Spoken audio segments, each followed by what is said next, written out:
I spent 2 years paying my parents' mortgage, while my brother lived like a king on my dime. When they chose his lies over my loyalty and kicked me out, I decided to show them exactly what life looks like without my money.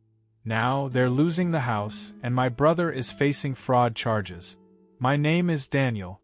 I'm 28 years old, and if you had told me a year ago that I'd be standing on the curb of my childhood home, clutching a single battered suitcase and nothing but my dignity, I would have laughed in your face. Back then, I was the reliable one. The golden boy who wasn't actually golden, just convenient. I was the son who picked up every shattered piece of my family's drama, the one who covered the mortgage when the bank started circling like vultures, and the one who fixed the sink while my brother watched YouTube in the next room. My younger brother, Matthew, is 25, and he's the human equivalent of a hurricane. When he's in a good mood, he's the most charming guy in the room, an absolute master at making you feel like you're the only person who matters. But when the wind shifts, he's cruel, entitled, and destructive. Growing up, my parents didn't raise him. They just learned how to batten down the hatches and live around the storm. I always told myself he'd grow out of it, but it turns out some storms just get louder as they get older. The fracture didn't start with some cinematic blow-up. It started with a slow, agonizing creak, like floorboards under too much weight. 2 years ago, after a soul-crushing breakup and a layoff that left my bank account bleeding, I moved back into my parents' place. But let's be clear, I wasn't freeloading. I landed a remote tech gig pretty quickly and started funneling a massive chunk of my salary into the household.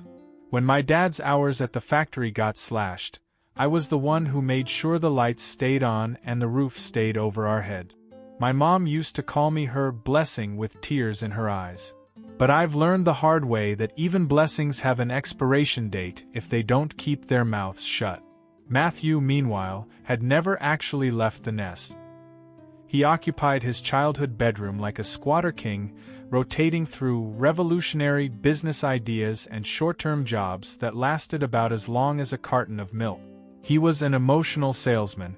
Every time he needed a small loan for a new hustle, he'd drop the ultimate Reddit tier guilt trip. Family helps family, Dan. Why are you being so selfish? It worked on my parents every single time. For me, the act wore thin after the 10th investment I made ended up being a new $3,000 gaming rig or a Coachella weekend he deserved for his mental health. At first, it was just death by 1,000 cut. He'd eat the expensive groceries I bought for my meal prep. He'd take my car without asking and bring it back on fumes. He'd borrow $50 and look at me like I was the villain if I ever mentioned it again. My dad would just sigh, staring at his shoes, muttering that Matt just needed some direction. My mom would give me that tight, pained smile that didn't reach her eyes and whisper, "He'll learn, Daniel. Just be the bigger person." I tried to believe them. I really did. But then came the night the mask finally slipped. I rolled into the driveway close to midnight after a grueling shift. I walked into the living room to find Matthew and 2 of his deadbeat friends surrounded by empty beer cans, howling with laughter. My car keys were sitting right there on the coffee table. I checked my phone. My gas app notification showed he'd drained the tank and hadn't even bothered to put $5 back in. "What the hell, Matt? You took my car again?" I snapped, my voice trembling with exhaustion. He didn't even flinch. He just smirked, leaning back into the sofa like he owned the place. "Relax, man. You weren't using it. Don't be such a narc." His friends chuckled, eyeing me like I was the intruder in my own home. My mom came fluttering out of her room, her face pale. She didn't look at Matthew. She didn't look at the mess or the keys. She looked at me. "Daniel, please. Don't start an argument. He just borrowed it for a little bit. It's not a big deal." I didn't sleep that night. It wasn't about the gas or the car. It was the look in her eyes, that desperate, quiet plea for me to just take the hit. To be the calm one. To let him win because it was easier for her if I just suffered in silence. I realized then that peace in our house was a commodity, and I was the one paying the invoice. The breaking point came a week later. I walked through the front door and headed toward the guest room I'd been using for 2 years. I stopped dead. My clothes were shoved haphazardly into cardboard boxes. My professional-grade laptop, the thing that literally paid the bills for this entire family, was sitting on top of a heap of laundry, still open. I walked into the room to find Matthew sprawled across the bed, my bed, staring at his phone. "What is this?" I asked, my voice dangerously low. "I needed more space," he said, not even glancing up. "My old room was too cramped for my streaming setup. You can take the smaller room down the hall." Mom said it's fine. I felt the blood rushing to my ears. "You mean my room? The one I've been paying for? The one where I actually work?" He finally looked at me, and his eyes were cold. "You don't own this house, Dan. You're just staying here. You're a guest." I marched to the kitchen where my parents were. I was shaking. I expected outrage. I expected them to tell him to move back. But my dad wouldn't even meet my gaze. He was suddenly very interested in the muted evening news. My mom just let out a long, weary sigh that felt like a slap. "Honey, it's temporary," she said, her voice dripping with that toxic, bigger person rhetoric. "Matt's been feeling really cramped lately," and he asked so nicely. "The smaller room is still yours. Please, Daniel, don't make this into a big thing. Don't make this into a big thing." Those words echoed in the silence of the kitchen like a death knell. I realized right then that I wasn't a son to them, I was an insurance policy. I was the safety net they used to protect their favorite child from the consequences of his own ego. My comfort, my privacy, and my hard work were all chips they were willing to gamble away just to keep Matthew from throwing a tantrum. I swallowed the fire in my throat and moved my boxes to the smaller room. I played the part. I pretended it didn't sting. But as I sat on that twin mattress in the dark, surrounded by the boxes of a life I'd put on hold to save theirs, I knew the good son was dead. I'm done being the bigger person. Because when you're always the bigger person, you just end up being the one with the biggest target on your back. Over the next few months, the atmosphere in the house shifted from uncomfortable to straight-up toxic. Matthew didn't just move into my room. He colonized the entire floor plan. He started treating the hallway like his personal runway and the living room like a private lounge for his rotating cast of burnout friends. They'd be draped over the furniture until 4 in the morning, shouting over game chat and leaving a trail of greasy pizza boxes and half-empty energy drinks in their wake. Whenever I'd try to navigate to the kitchen for a glass of water, Matthew would hit me with that punchable, jagged smirk. "Hey, Daniel, keep it down, will you?" he'd say, loud enough for his buddies to hear. "And try not to hog the Wi-Fi. I've actually got people over. Some of us have a social life." My parents? They were world-class Olympic gold medalists in the sport of looking the other way. Every time I brought up the noise, the filth, or the blatant disrespect, they'd wave it off with a tired hand. "It's just sibling tension, Dan. You know how he is. Don't be so rigid." The breaking point for my professional sanity came on a Tuesday morning. I had a high-stakes video call with my regional director. The kind of meeting where you wear a dress shirt and pray your background looks professional. I sat down, clicked join, and nothing. The no internet connection icon mocked me. I sprinted to the hallway and found Matthew sitting on the floor by the router, whistling as he manually rebooted it. "What are you doing?" "I'm in a meeting," I yelled, the panic rising in my chest. "Relax, hermit," he chuckled, not even looking up. I needed to reset it for better ping. "I've got a tournament starting.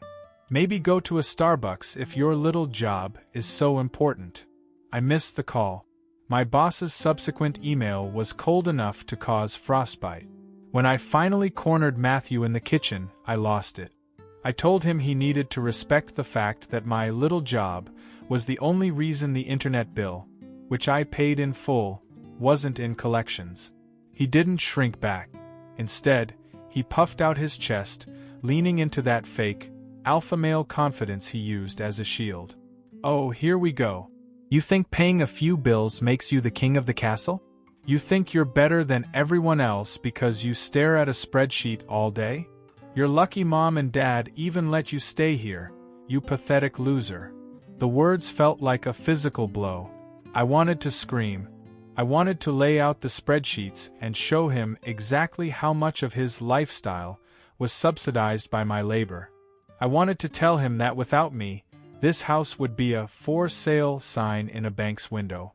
But before I could even draw breath, my mom stepped between us. "Daniel, please," she whispered, her eyes pleading and exhausted. "Don't start this. Just let it go.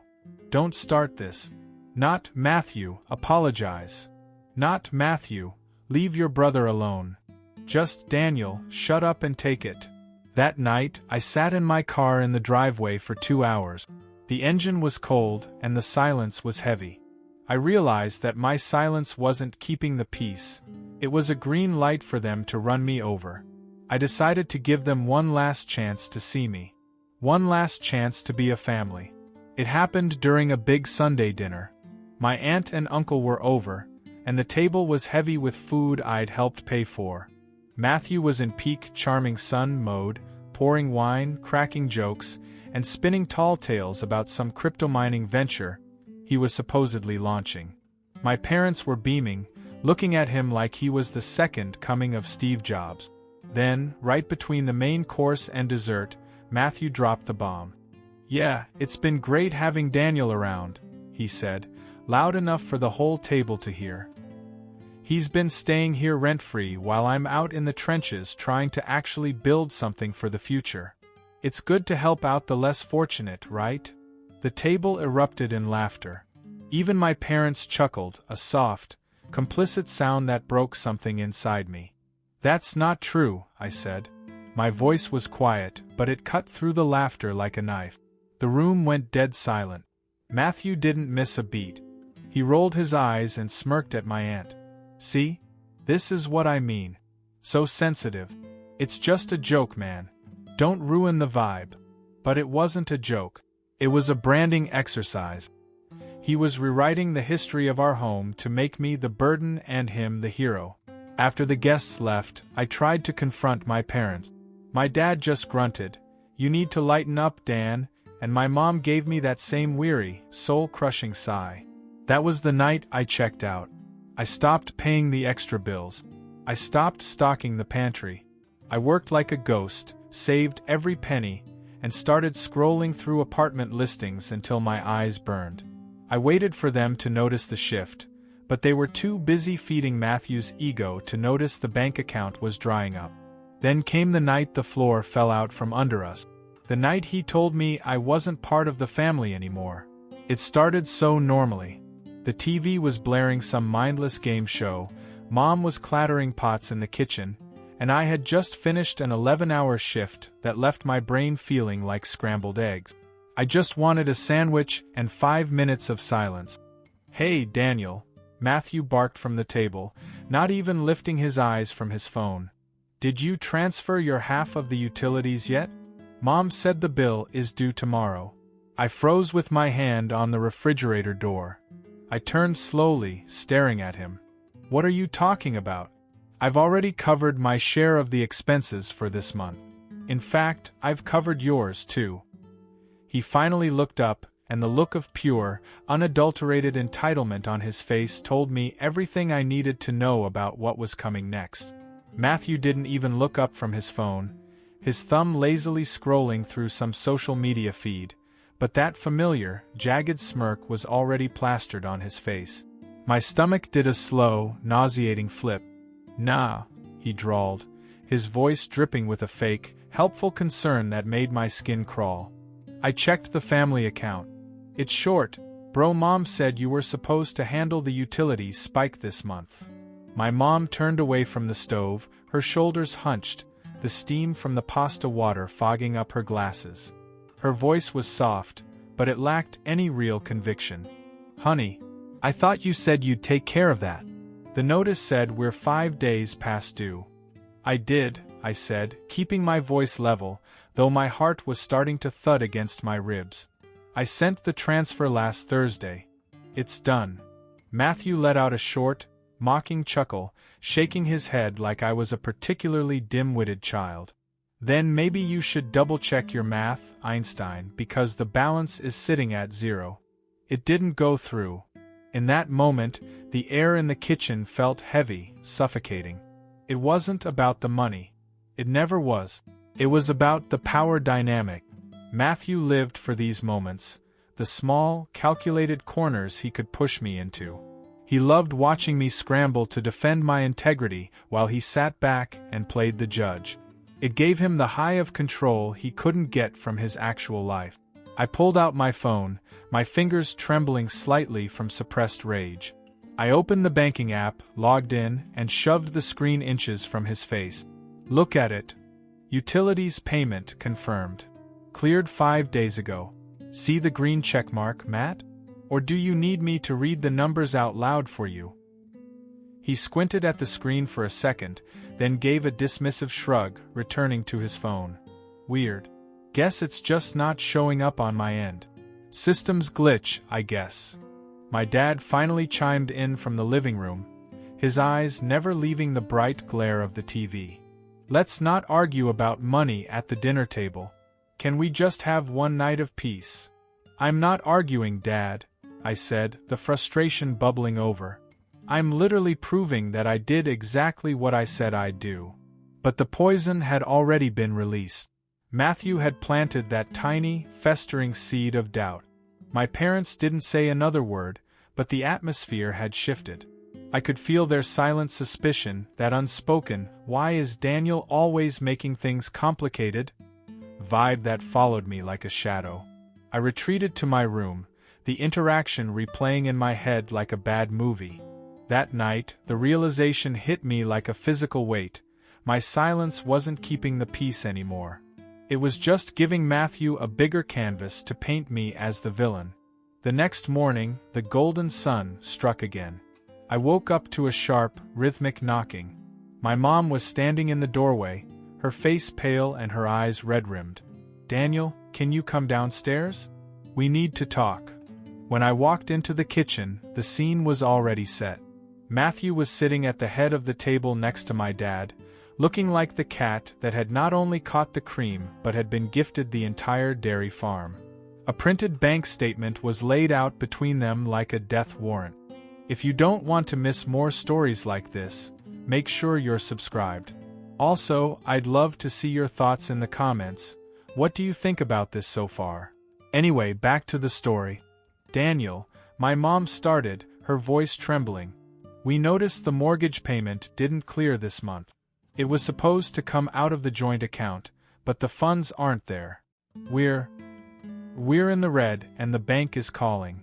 I blinked, my brain struggling to catch up. What are you talking about?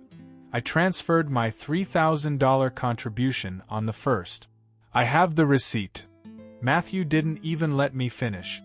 He jumped in, his voice smooth and empathetic. Yeah, but see, you sent it to the wrong account, man. I think that's what Mom and Dad are trying to tell you. You weren't paying attention. I snatched the paper off the table. My eyes scanned the digits. The account number I'd sent the money to was nearly identical to our mortgage account, except for one single digit at the end. My blood turned to ice. "You," I whispered, looking straight at Matthew. "You updated the group chat last month. You sent a message saying the bank had issued a new routing number for the mortgage subaccount. I copied and pasted exactly what you sent." Matthew raised an eyebrow, his face a mask of faux innocence. "Did I? Man, I must have made a typo. It was a total misunderstanding. I was just trying to help simplify things." "Daniel, please," my mom groaned, burying her face in her hands. "We can't afford misunderstandings like this. We're talking about our home." I looked at my dad, hoping for a spark of logic, but he just looked disappointed. They had already decided. In their reality, I was the reliable one who had finally cracked under pressure and made a massive, dangerous mistake. Matthew was just the helpful observer who pointed it out. I didn't fight. I couldn't. The exhaustion was a physical ache in my bones. I logged into my private savings, the get out of here fund I'd been meticulously building, and transferred the missing amount again. I paid for my brother's typo with my own freedom. As I walked past Matthew, I saw it. The smirk wasn't hidden anymore. It was wide, bright, and triumphant. Something inside me didn't just break. It hardened into carbon. I stopped explaining. I stopped defending. I stopped hoping they would wake up and see the leech they were nourishing at my expense. My silence became a fortress. But Matthew hated the fortress. My quietness made him restless. He needed the high of the conflict to feel powerful. When he couldn't get a rise out of me with words, he moved on to my life. First, it was my tools. My expensive impact driver and socket sets vanished from the garage. Then, my laptop charger went missing, replaced by a cheap, sparking knockoff from a gas station that didn't even fit the port. When I'd ask, he'd just shrug and say, "Maybe you misplaced it in the smaller room, Dan. It's pretty cluttered in there." Then the loans started. He didn't even bother asking anymore. I started seeing $50, $100 withdrawals from our shared house account that didn't align with any bills. When I finally cornered him about the missing cash, he didn't even look up from his game. "Relax, bro. I'm just bridging a gap for my new project. I'll pay you back when the first check clears. Don't be a penny pincher." He never paid me back. Not a cent. It ate at me. Every night I'd watch him sprawled out on the velvet sofa I'd paid to have cleaned, laughing at some TikTok while my mom brought him a plate of dinner like he was royalty. It was a house divided by two separate realities. In my parents' reality, Matthew was a struggling, soulful artist who just needed one big break and a little extra grace. In my reality, he was a sociopathic parasite who was slowly bleeding me dry while my parents handed him the needle. I realized then that they weren't just blinded by love. They were addicted to the lie. Because if they admitted what Matthew was, they'd have to admit they'd failed as parents. And they'd rather watch me drown than admit they were sinking. The betrayal didn't come with a shout. It arrived in the suffocating silence of my parents' kitchen on a Thursday night. I had just closed my laptop, my brain fried from a 12-hour shift, when the sound of my mother's jagged sobbing drifted up the stairs. It was punctuated by my father's voice, a low, rumbling thunder I hadn't heard in years. My heart hammered against my ribs as I sprinted down, half expecting a medical emergency or a break-in. The moment I stepped into the room, the air curdled. My parents were huddled at the small wooden table, and Matthew was leaning back in his chair, arms folded across his chest. He didn't look upset. He looked like a man watching his favorite movie reach the best part. "What happened? Is everyone okay?" I panted, looking from face to face. My mother looked up, her eyes rimmed with a red, puffy betrayal that turned my stomach to lead. "Daniel, your brother told us about the loan." I froze. "What loan? What are you talking about?" Matthew let out a slow, theatrical sigh, shaking his head with a look of feigned disappointment that deserved an Oscar. "The one you took out in Dad's name, man. I told them it wasn't right. I tried to cover for you, but they deserved to know." The floor felt like it had turned into liquid. I looked at my father, whose face was a mask of cold, hard granite. "I never took out a loan. I don't even have the login for Dad's credit portal. Dad, you know me. I'm the one who pays the bills, not the one who racks them up." "We checked, Daniel," my father said, his voice cracking with a heaviness that hurt worse than a physical blow. "There's a hard inquiry on my credit file from 2 weeks ago. High-interest personal debt. The bank said the application was submitted online using my social and my private security questions. Questions only family would know." "It's impossible," I stammered, my mouth suddenly bone-dry. "I would never do that to you. I've spent 2 years digging us out of a hole. Why would I throw us back into one?" Matthew leaned forward, his voice dropping into a tone of oily sympathy. "Look, I didn't want to be the one to say it, but you've been acting weird lately. Stressed. Obsessed with money. Maybe you just got desperate? It's okay to admit you screwed up, bro, but pinning it on a glitch is just low. He had forged it. I knew it in my marrow. He had used the updated account info scam to get the data he needed, or maybe he'd just gone through my dad's desk while I was at work. He'd set me up to be the family pariah so he could remain the golden child. "Dad, please," I said, my voice trembling. "Look at my track record. Look at his. Who benefits from this?" My mother just turned her head away, staring at a smudge on the wallpaper. "We don't know what to think right now, Daniel. We don't know who you are anymore." That line, "we don't know what to think," was the sound of a bridge collapsing. I had spent years being their rock, their ATM, and their emotional punching bag, and in one night, one effortless lie from a professional leech was enough to erase a lifetime of loyalty. I spent the next 3 days in a cold, analytical fever. I called the bank, I stayed on hold for hours, and I finally forced a fraud investigator to give me the technical metadata. I proved the application came from a mobile device MAC address that didn't match mine. It matched the flashy new flagship phone Matthew had bought last month. But when I brought the proof to the table, it didn't matter. The house was already a tomb. The looks were sharper, the meals were eaten in a silence so heavy it made my ears ring. They didn't want the truth. They wanted the status quo. If Matthew was the villain, they'd have to kick him out and face their own failure. If I was the villain, they could just keep taking my money while judging me for my sins. The final nail went in a week later. I was standing in the hallway, hidden by the shadows, when I heard Matthew on the phone in his room. He was laughing, that high-pitched, wheezing sound he makes when he thinks he's been clever. "Yeah, I finally put Daniel in his place," he bragged to some friend. The look on his face was priceless. "Once the old man finally kicks it, this house is gonna be mine anyway. I'm just fast-tracking the inevitable." Every muscle in my body coiled. He wasn't just a spoiled brat, he was a predator. He was actively dismantling our parents' future to build his throne of trash. The next morning, I woke up with a terrifyingly clear sense of purpose. I was done being the bigger person. Being the bigger person had left me broke, insulted, and homeless in my own heart. I quietly went into my accounts and unlinked my direct deposit. I moved my savings to a private credit union they couldn't touch. I stopped the automatic mortgage transfer. I stopped the utility payments. I stopped buying the family groceries. I figured if I was the villain, I might as well act the part. For a couple of weeks, the momentum of my past payments kept the lights on. Matthew kept throwing his pathetic little parties, acting like he'd inherited a kingdom. But then, the first missed mortgage notice arrived in a bright red envelope. I walked into the kitchen that evening to find a scene of pure chaos. My parents were staring at the letter like it was a ticking bomb.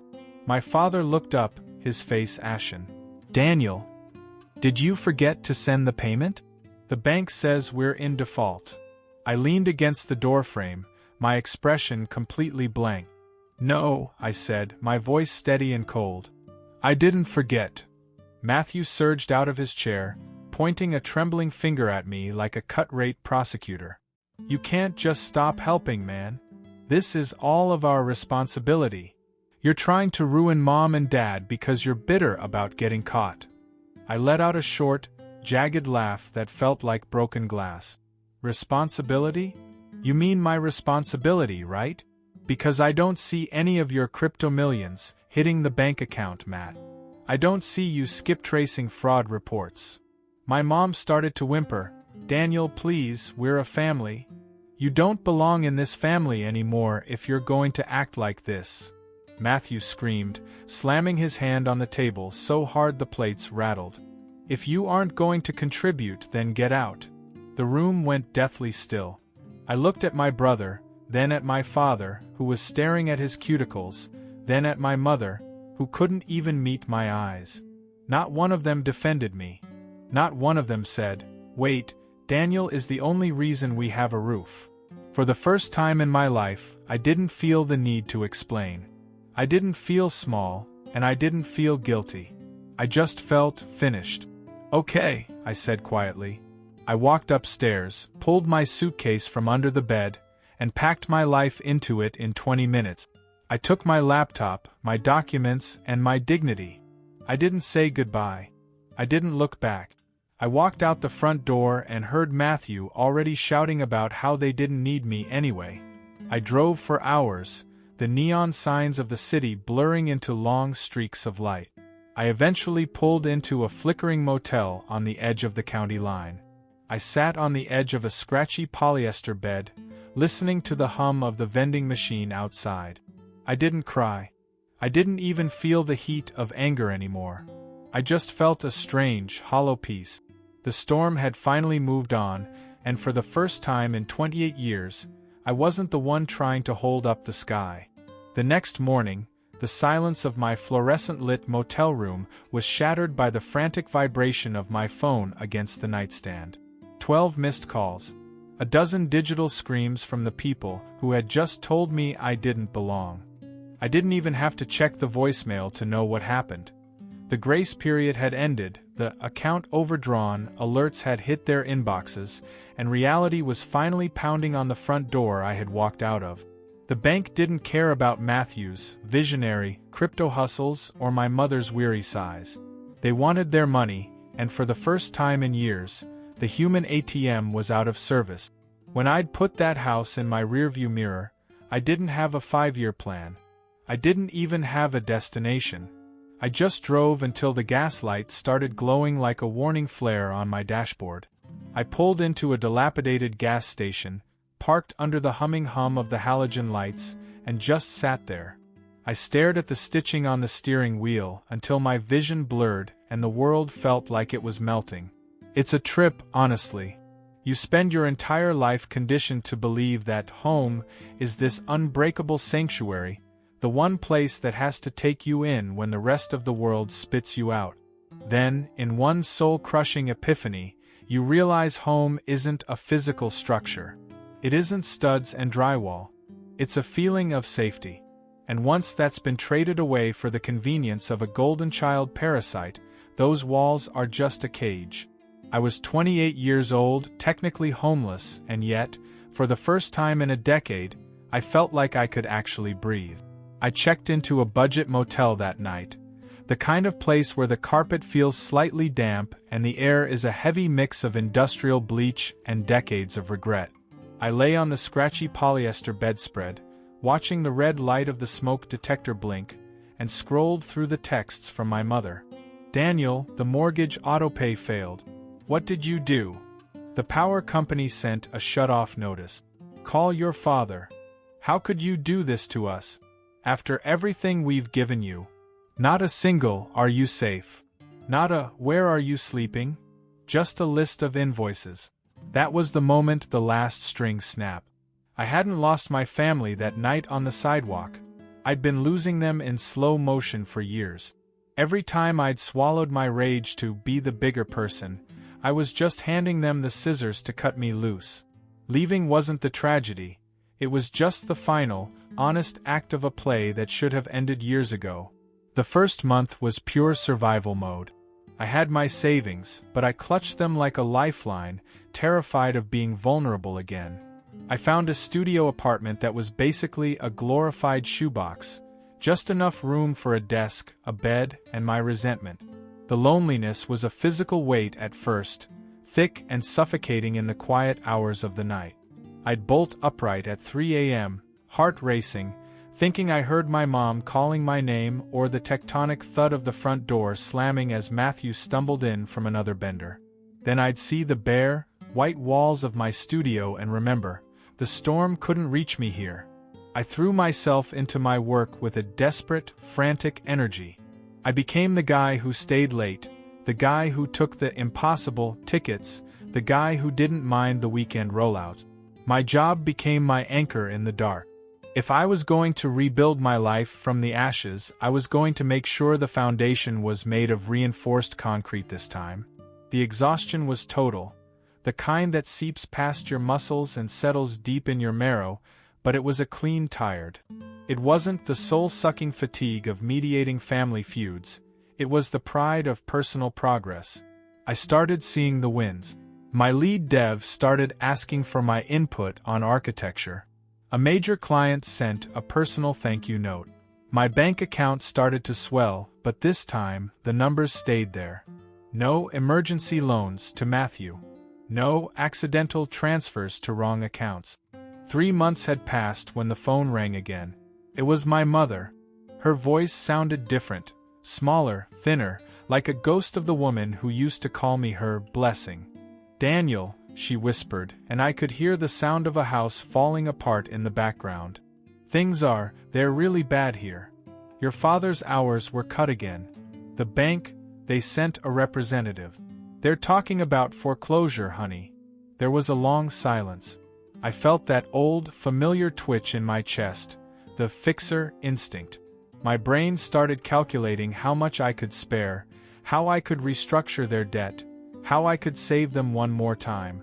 But then, a new feeling took over. A profound, icy stillness. "I'm sorry, Mom," I said, and my voice sounded like a stranger's. Firm, calm, and utterly final. "I can't do that anymore." She didn't scream. She didn't even argue. She just let out a long, ragged sigh that carried the weight of her disappointment. "I understand," she said, but the subtext was screaming, "You're abandoning us." I hung up and stared at the blank screen. I wanted to call back and scream that I wasn't abandoning anyone, that I had been the only one trying to keep the ship upright while they were busy drilling holes in the hull. I wanted to tell her that I was finally choosing myself, but I didn't. Sometimes, the only way people learn the value of your presence is by feeling the absolute cold of your absence. My career trajectory hit a turning point shortly after. My boss pulled me into a glass-walled conference room and offered me the lead on a massive software rollout. It was a career-making opportunity, the kind of promotion that changes your tax bracket and your life. I spent my nights obsessing over code, sketching out UI flows, and refining presentations until my eyes burned. The more I built my own world, the less space the old one occupied in my head. One evening, as I was locking up my desk, Sarah, a senior designer I'd always respected, caught me by the elevators. She looked at me with a knowing, slightly impressed smile. "You're really killing it on this project, Daniel. But you look like you haven't seen the sun in weeks. Drinks are on me? You look like you need to talk about something other than C++. I looked at the exit, then back at her. For the first time in a year, I didn't have an emergency to rush home to. I didn't have a brother to dodge or a mortgage to fret over. I just had my life. "Yeah," I said, a genuine smile finally breaking through. "I'd really like that." Sarah was the kind of person who found light in the corners of a room that everyone else had written off as dark. She was soft-spoken, but she had this grounded, unshakable energy that made you feel like the floor wasn't going to drop out from under you for once. She had been my rock during the final, grueling stretch of the software rollout, and over those high-stress weeks, the professional distance between us had started to melt. "Do you ever actually take a breath, Daniel? Or are you trying to set a world record for most hours clocked in a single human life?" she asked one evening, a playful smirk dancing on her lips as we walked through the cooling air of the parking lot. I shrugged, my shoulders feeling like they were made of lead. "Breaks are dangerous. They make me think too much." Sarah stopped walking and looked at me, her gaze steady and knowing. "Then maybe that's exactly what you need. To start thinking differently. You can't outrun your own head forever, even with a promotion on the line."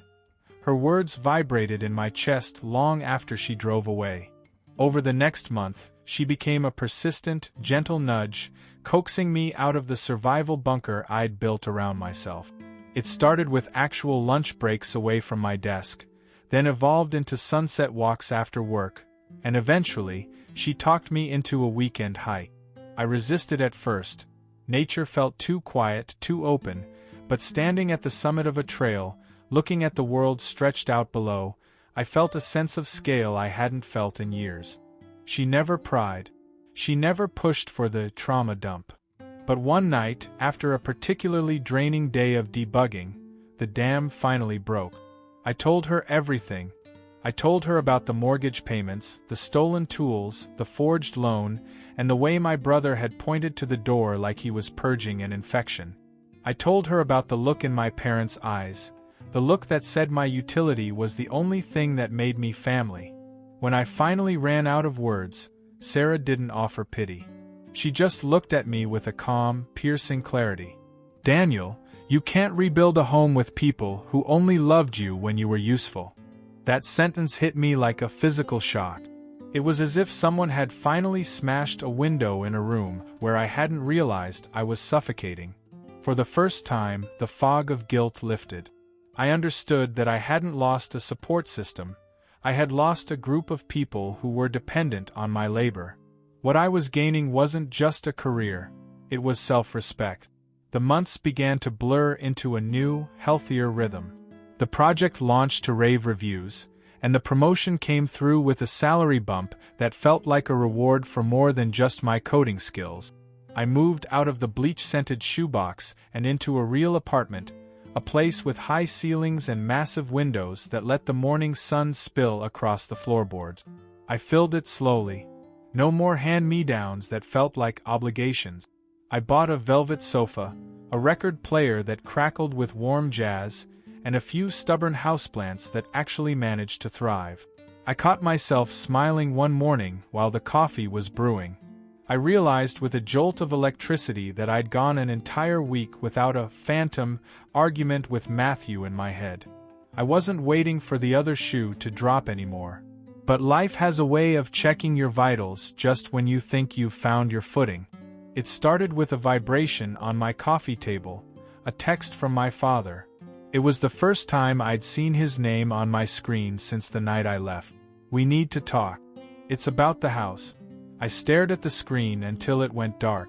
Curiosity, or maybe a lingering shred of the good son, won out. I called him. He sounded a decade older than the last time we spoke.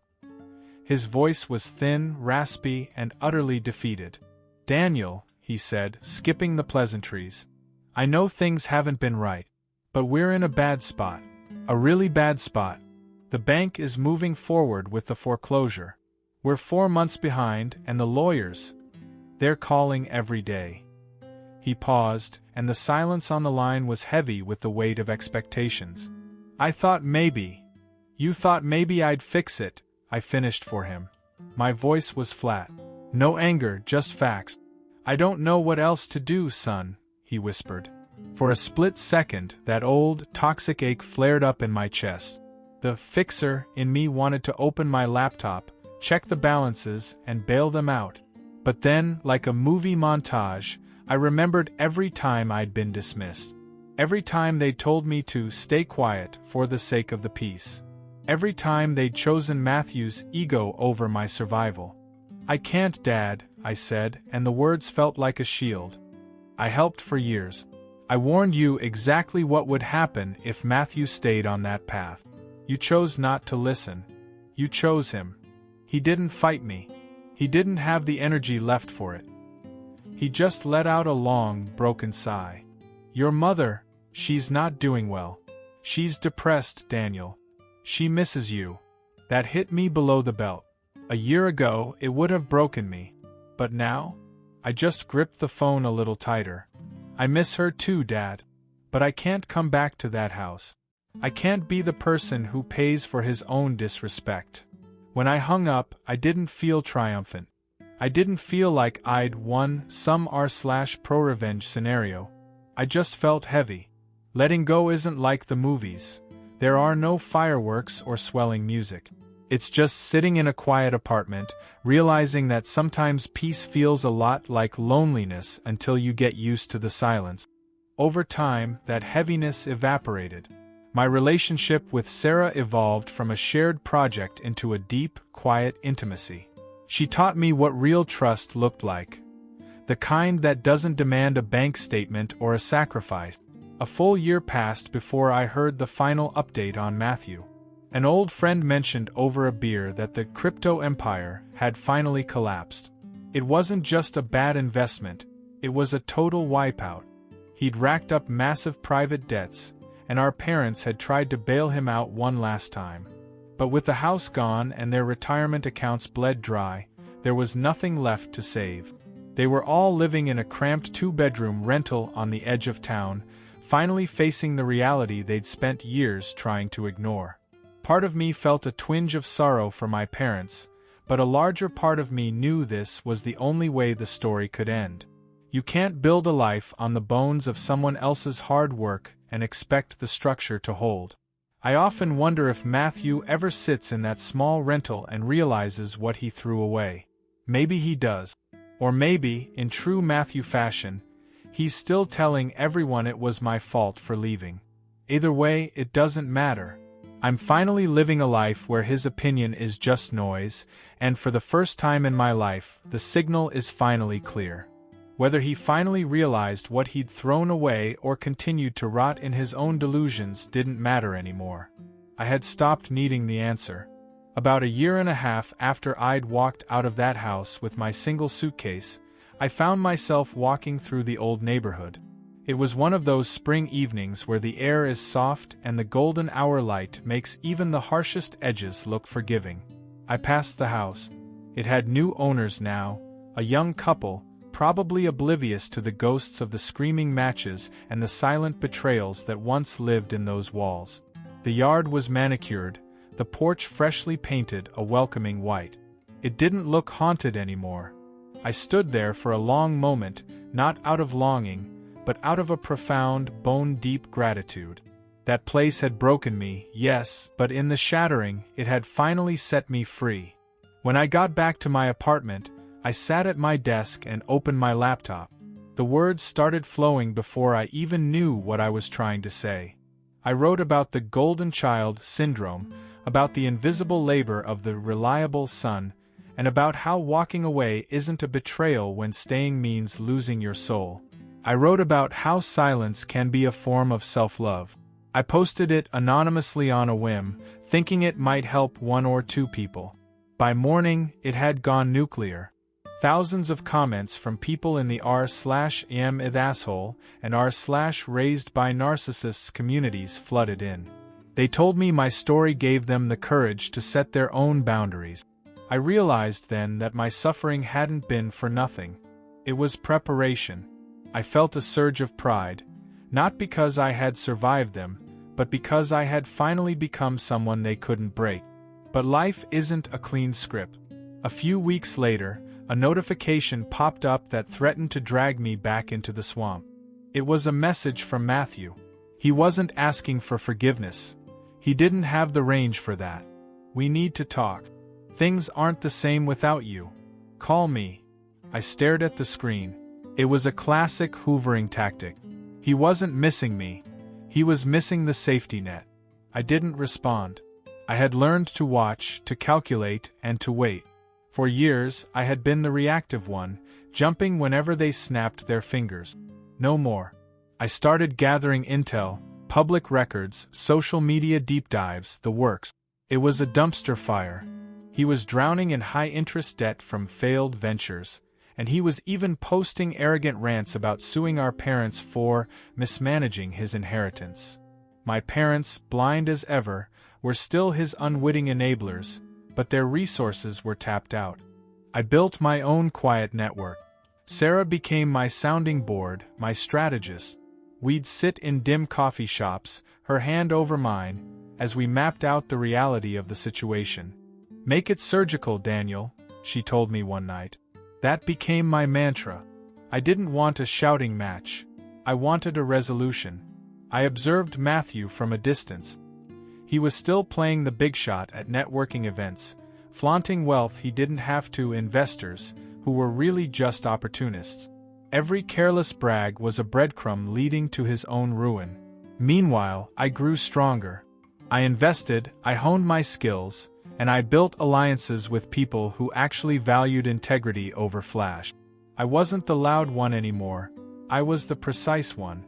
The perfect opportunity arrived. A major startup conference where Matthew was set to pitch his latest, revolutionary scheme. He thought this was his big redemption arc. He didn't know I had already been in the ears of the key players, subtly nudging them to look into financial inconsistencies and planting questions about his past ventures. The morning of the conference was sharp and clear. I woke up, made my coffee slowly, and basked in the silence of an apartment that belonged entirely to me. I didn't need theatrics. Sarah was by my side as we walked into the hall. Matthew arrived with that same old nauseating swagger, expecting his charm to carry the day. But charm is a poor shield against hard data. When he got on that stage, the questions started, not about his vision, but about cash flow, debt ratios, and partner transparency. Each question was a hammer blow to his veneer. A well-placed investor, whom I'd briefed weeks prior, asked about a specific discrepancy in the invoices. Matthew hesitated. The smirk flickered. Then came the second blow from a fund manager who brought up the forged signatures and mismatched documents from his previous failures. The room went cold. The man who thrived on being the center of attention was suddenly being dissected in front of everyone. I didn't say a word. I just watched his empire of lies collapse under its own weight. The aftermath was swift. The investors bailed. The friends vanished. Legal proceedings followed. Charges of fraud, identity manipulation, and financial misrepresentation. My parents called me in a blind panic, begging for an explanation, for a loan, for anything to stop the bleeding. I stayed firm. I told them the bank was right. I told them the house had to be sold to cover the debts Matthew had racked up in their name. For the first time, they were forced to look at the monster they had fed at my expense. We began a slow, agonizingly tentative reconciliation. No more golden child nonsense. Just dinners with long silences and quiet apologies. They finally faced the cost of their favoritism. The house was sold, the debts were settled, and they moved into a modest rental. They were finally learning to live within the reality I had tried to protect them from for years. Months later, Sarah and I walked along the river, watching the city lights dance on the water. "Do you ever regret it?" she asked softly. "What happened to him?" "I wanted him to feel what I felt for years," I admitted. "But more than that, I just wanted to stop being the one who paid the price for everyone else's mistakes. I'm finally living a story where I'm not just a footnote in someone else's drama. Matthew is still rebuilding, but this time there are no shortcuts, no enablers, no reliable brother to bail him out. I don't gloat and I don't shout. I just exist in the peace I built with my own two hands." As I walked home that night, the city felt quiet and unyielding. I wasn't triumphant in a way that required a crowd to cheer. It was a deep, enduring victory. I had learned how to rise, how to protect my peace, and how to let the consequences find those who choose harm. I closed my door and turned the lock, knowing that I stood unbroken. That, more than any revenge, was mine. If you enjoyed this story, smash that like button and subscribe so you don't miss the next one. What would you have done in this situation? Let me know in the comments. I read every single one. Thanks for watching, and I'll see you in the next one. Peace.